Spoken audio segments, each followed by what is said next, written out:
साल 1995 से 2005। ये हमारे देश का वो दौर था जब लोग रात को अपने घरों में चैन से सोने से डरते थे। एक ऐसा खूंखार गैंग एक्टिव था जो डकैती करने से पहले घर के मर्दों के सिर पर लोहे की भारी रॉड से वार करता था, औरतों को बेरहमी से तड्ड पाता था और मासूम बच्चों तक को नहीं छोड़ता था। सबसे हैरान करने वाली बात, वारदात को अंजाम देने के बाद ये लोग हवा की तरह गायब हो जाते थे। पुलिस के पास न कोई फिंगरप्रिंट होता, न कोई गवाह और न ही कोई सुराग। यह कहानी किसी डायरेक्टर की कल्पना नहीं है, बल्कि भारतीय पुलिस इतिहास के सबसे खतरनाक और सबसे बड़े ऑपरेशन बावड़िया की असली दास्तान है। आज हम बात कर रहे हैं तमिल सिनेमा की one of the best cop thriller film Dheeran Adhigaram Ondru की। आज इस वीडियो में हम सिर्फ फिल्म की कहानी नहीं समझेंगे, बल्कि यह भी देखेंगे कि कैसे हमारी पुलिस ने अपनी जान दांव पर लगाकर देश के सबसे क्रूर डकैतों का खात्मा किया। तो दिल थाम कर बैठिए और वीडियो को आखिर तक जरूर देखिएगा। शुरू होती है धीरन थिरुमारन कार्थी से, जो तमिलनाडु पुलिस में एक नया नया भर्ती हुआ डीएसपी है।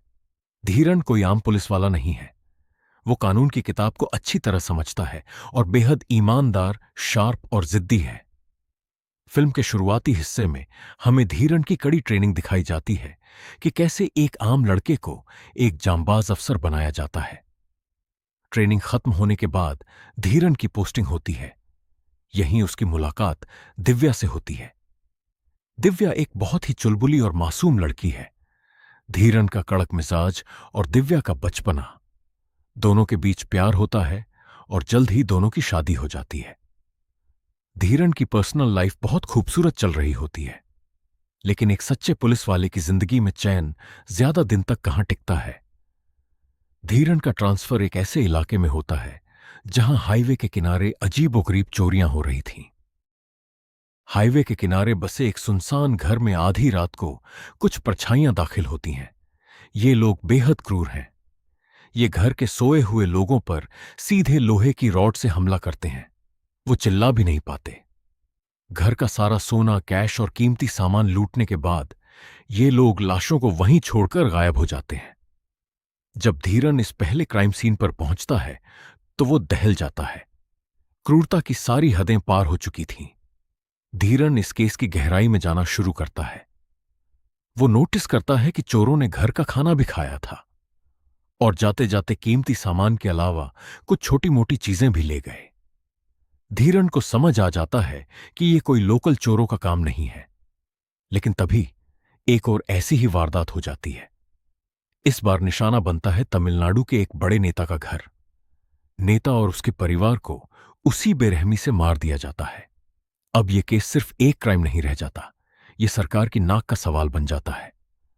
पूरा राज्य दहल उठता है और यह हाई प्रोफाइल केस सौंपा जाता है धीरन को। धीरन के पास कोई सुराग नहीं था। फिंगरप्रिंट एक्सपर्ट्स भी नाकाम हो चुके थे। तब धीरन एक नया रास्ता चुनता है, पुरानी केस फाइलें।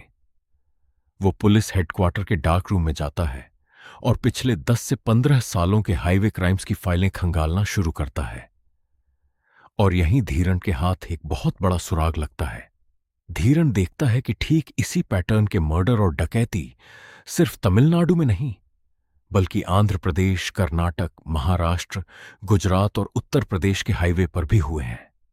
धीरन अलग अलग राज्यों की कड़ियों को जोड़ता है। उसे पता चलता है कि यह किसी एक राज्य का गैंग नहीं है, बल्कि यह एक खानाबदोश, नोमैडिक डकैतों का गिरोह है जो वारदात करने के बाद ट्रकों में छुपकर दूसरे राज्य भाग जाता है। रिसर्च करते करते धीरन को पता चलता है कि ये बावरिया गैंग के लोग हैं जिनका इतिहास अंग्रेजों के जमाने से जुड़ा है। ये लोग जंगलों और रेतीले इलाकों में रहने वाले बेहद क्रूर डकैत हैं, जिनका लीडर है ओमा, अभिमन्यु सिंह। ओमा कोई मामूली क्रिमिनल नहीं है, वो साक्षात मौत है। वो अपनी उंगली के एक इशारे पर किसी की भी गर्दन काट सकता है। धीरन इस गैंग के पीछे हाथ धोकर पड़ जाता है।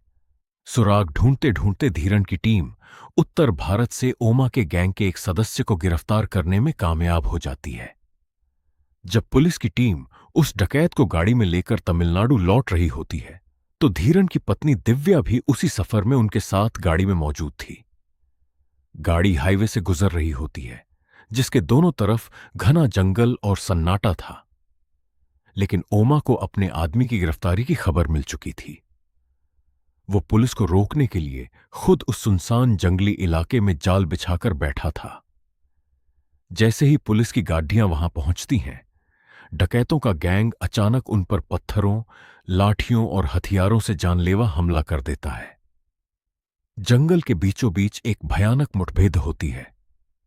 पुलिस वाले अपनी जान बचाने और डकैत को रोकने की कोशिश करते हैं, लेकिन इसी अफरा तफरी में ओमा और उसके क्रूर साथी दिव्या को अपनी हैवानियत का निशाना बनाते हैं।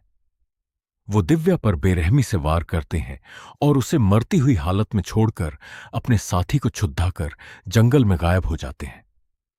जब धीरन वहां पहुंचता है तो उसकी दुनिया उजड़ चुकी होती है। दिव्या की जान तो बच जाती है, लेकिन वो कोमा में चली जाती है। अब धीरन के सामने दो रास्ते थे। या तो वो अपनी पत्नी के पास हॉस्पिटल में बैठकर आंसू बहाए, या फिर उन हैवानों को पाताल से भी ढूंढ निकाले। धीरन अपनी वर्दी पर हाथ रखता है और अपनी टीम के साथ निकल पड़ता है उत्तर भारत के सबसे खतरनाक और बीहड़ इलाकों की तरफ। उत्तर भारत के गांवों में इन डकैतों को पकड़ना लोहे के चने चबाने जैसा था, क्योंकि जिन गांवों में ये रहते थे वहां की पूरी आबादी ही पुलिस की दुश्मन बन जाती थी। जैसे ही धीरन और सूबे की पुलिस एक गांव में छापा मारती है, पूरे गांव के लोग लाठी, कट्टे और पत्थरों के साथ पुलिस पर टूट पड़ते हैं। धीरन के कई साथी गंभीर रूप से घायल हो जाते हैं। स्थानीय पुलिस भी उनका साथ देने से कतराती है, लेकिन धीरन हार मानने वालों में से नहीं था। वो अपनी टीम के साथ भेस बदलता है, ट्रकों में सफर करता है और हफ्तों तक बिना सोए, बिना ठीक से खाए राजस्थान के तपते रेगिस्तान में ओमा का पीछा करता है। और फिर आता है वो फाइनल क्लाइमेक्स। धीरन को खबर मिलती है कि ओमा अपने गैंग के साथ एक ट्रेन के जरिए भागने की फिराक में है। रेगिस्तान के बीचों बीच उड़ती धूल और तपती धूप में धीरन और ओमा का आमना सामना होता है। यहां कोई कानून की किताब काम नहीं आती, यहां सिर्फ सर्वाइवल का रूल चलता है। एक तरफ ओमा की क्रूरता थी, तो दूसरी तरफ धीरन का प्रतिशोध। रोंगटे खड़े कर देने वाली लड़ाई के बाद धीरन ओमा के पूरे गैंग को ढेर कर देता है और ओमा को अधमरी हालत में घसीटते हुए कानून के हवाले करता है। लेकिन दोस्तों, इस फिल्म का अंत किसी आम कमर्शियल फिल्म की तरह नहीं होता, जहां हीरो को मेडल मिलते हैं और तालियां बजती हैं। ओमा और उसके गैंग को पकड़ने के बाद, जो कि भारत के इतिहास का सबसे बड़ा और सबसे खतरनाक ऑपरेशन था, धीरन को कोई बड़ा प्रमोशन या लाइमलाइट नहीं मिलती। सिस्टम की राजनीति और कागजी कार्रवाई के बीच धीरन और उसकी टीम के इस महान बलिदान को फाइलों में दबा दिया जाता है। धीरन का ट्रांसफर एक छोटे से डेस्क जॉब पर कर दिया जाता है। फिल्म के आखिरी सीन में सालों बाद धीरन की टीम का एक पुराना साथी अफसर उससे मिलने आता है। वो अफसर मायूस होकर धीरन से कहता है, धीरन, हमने अपनी जान की बाजी लगा दी, लेकिन इस दुनिया ने हमारे बलिदान को भुला दिया। किसी को हमारा नाम तक याद नहीं है। तब धीरन जो जवाब देता है वो आपके दिल को छू जाएगा। धीरन शांत स्वभाव से कहता है, सर, क्या फर्क पड़ता है कि दुनिया हमारा नाम जानती है या नहीं? फर्क इस बात से पड़ता है कि आज हमारे देश का हर वो परिवार चैन की नींद सो रहा है जो कभी इस हाईवे से गुजरने में भी डरता था।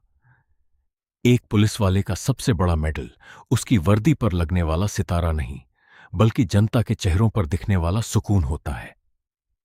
ये सीन हमें सिखाता है कि हमारे देश में ऐसे कई जांबाज पुलिस अफसर और सिपाही हैं जो बिना किसी तारीफ या पब्लिसिटी की चाह के हर रोज अपनी जान दांव पर लगाते हैं ताकि हम और आप सुरक्षित रह सकें।